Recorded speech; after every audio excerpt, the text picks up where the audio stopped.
Shalom keluarga damai. Apakah 9 sapaan yang sudah kita ikuti hingga akhir pekan lalu sudah membawa damai sejahtera dalam hidup kita? Kuncinya bukan pembawa sapaan, tapi pada keterbukaan hati kita agar Roh Kudus dapat menyapa dan berkarya dalam hidup kita. Pada sapaan ke-10 ini Allah mau mengajar kita tanggung jawab untuk membangun kebersamaan dan kerukunan keluarga. Mari kita membuka diri dan menyampaikan kerinduan belajar ini dalam doa.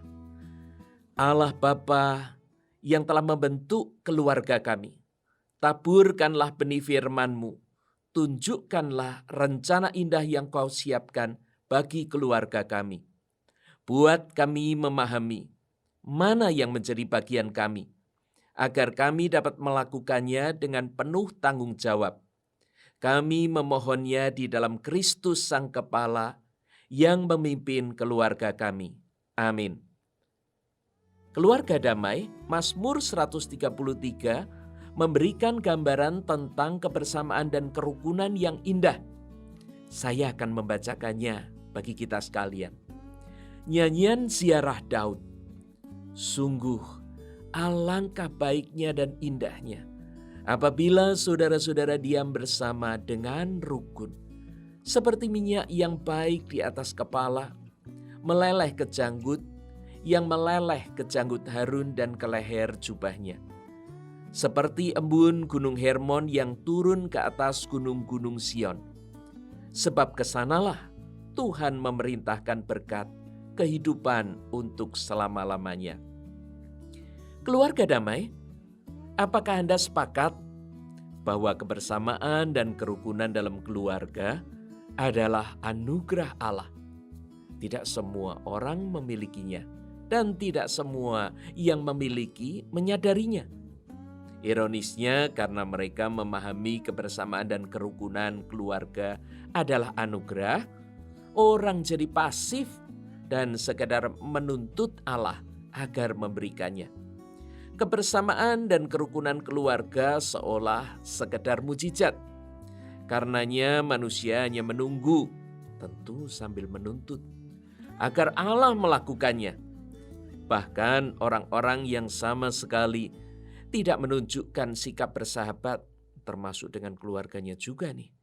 Mereka tetap menuntut agar Allah menganugerahkan kebersamaan dan kerukunan.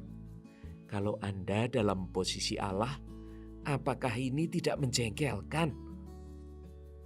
Bersyukur karena kita punya Allah yang penuh kasih dan panjang sabar. Melalui Daud, dia mengingatkan kita pada hari ini betapa baik dan indahnya diam bersama dengan rukun. Kata Ham Yahat di ayat 1 bukan hanya berarti tinggal bersama, tapi tinggal bersama dengan rukun. Hampir semua Alkitab bahasa Inggris menerjemahkan dengan kata dalam kesatuan. Kita harus membuka diri untuk mengalami betapa baiknya, indahnya, senangnya diam bersama dalam kesatuan yang rukun. Ine matov umanaim. Sangat baik, sangat indah. Keluarga damai harus mengalaminya. Di sana ada kepekaan, kasih sayang, dan perhatian.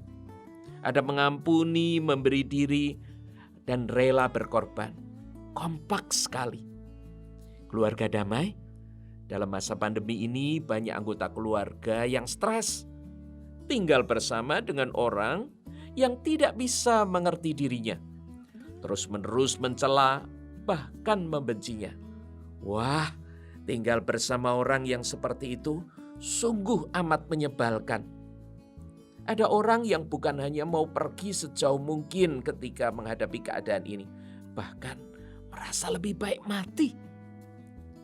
Namun ada kejadian yang unik dalam sebuah keluarga di Genova, Liguria, Italia Utara. Keluarga ini adalah Stefano dan Sarah Berbris.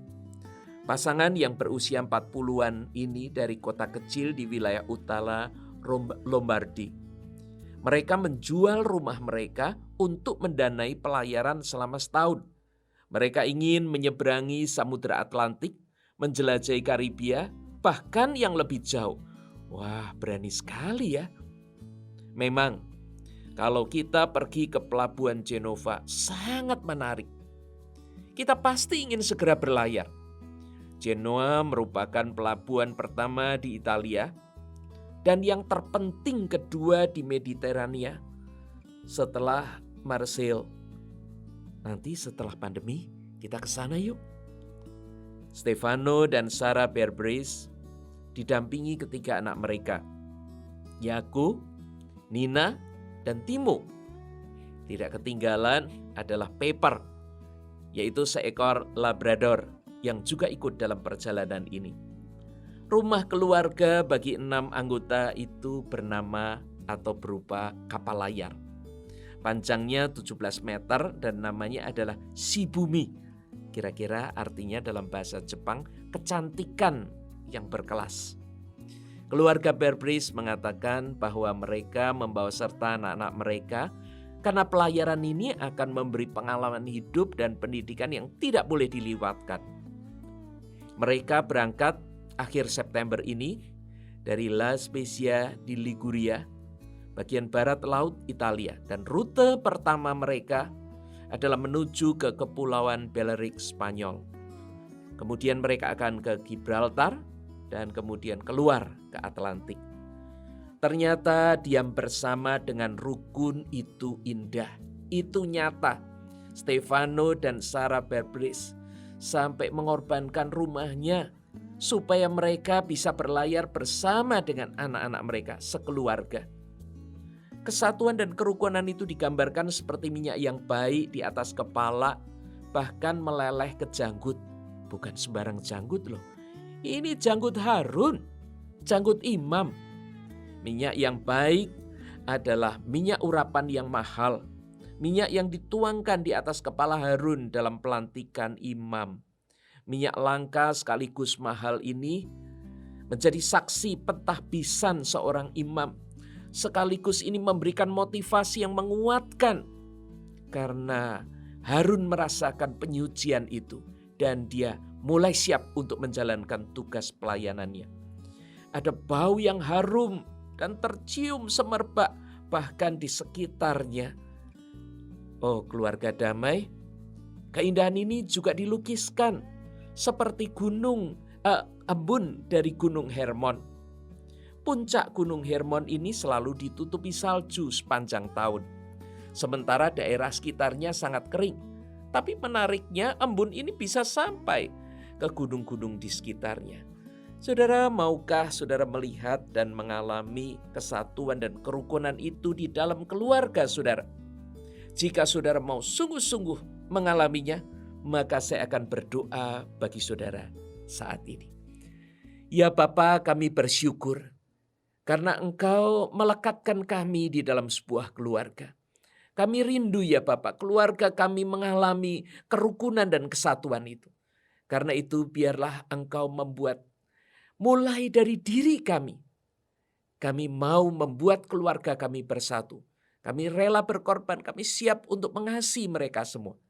Karena itu berkaryalah di dalam keluarga kami. Di dalam Kristus Sang Kepala kami berdoa. Amin. Keluarga damai, selamat mengalami keluarga yang bersatu dan rukun. Tuhan memberkati.